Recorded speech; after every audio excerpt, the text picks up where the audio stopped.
આજ રોજ સુરત શહેરમાં એસઓજી પોલીસ દ્વારા શહેરના વિવિધ જીમના સંચાલકો અને ટ્રેનરો સાથે મહત્વપૂર્ણ મીટિંગ યોજવામાં આવી હતી. મીટિંગ દરમિયાન પોલીસે સ્પષ્ટ શબ્દોમાં જણાવ્યું હતું કે જીમમાં આવતી યુવતીઓ અને મહિલાઓને કોઈપણ રીતે ફસાવાના અથવા ગેરવર્તનના બનાવો સહન કરવામાં નહીં આવે. પોલીસે ચેતવણી આપી છે કે જો આવી કોઈ ફરિયાદ સામે આવશે તો સંબંધિત જીમ સંચાલક કે ટ્રેનર વિરુદ્ધ કડક કાનૂની કાર્યવાહી કરવામાં આવશે. શહેરમાં જીમની આડમાં ચાલતી ગેરપ્રવૃત્તિને રોકવા માટે પોલીસ હવે સક્રિય બની છે.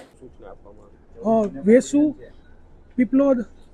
રાંદેર, અડાજણ, પાલ આ બધા એરિયાના જે જીમ સંચાલકો હતા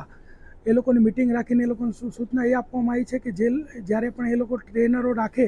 ત્યારે ટ્રેનરોનું સંપૂર્ણ સ્કેનિંગ કર્યા બાદ જ એને નિમણૂક આપે અને એનું જે કેરેક્ટર છે કેવા પ્રકારનું છે એ પણ જોવે અને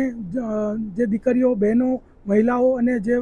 પરણિત સ્ત્રીઓ જે જીમમાં આવતા હોય તો એમની સાથે કોઈ મેસેજની આપ-લે ન કરે કે પછી એની સાથે કોઈ આગળ સંબંધો બનાવવા માટે પ્રયત્ન ન કરે અને જો આ લોકો આવું કોઈ પણ કૃત્ય કરવા માટે મથશે તો પોલીસ એમને કોઈ પણ રીતે છોડશે નહીં એવું clear cut, crystal clear, loud and clear message એ લોકોને આપી દેવામાં આવેલો છે.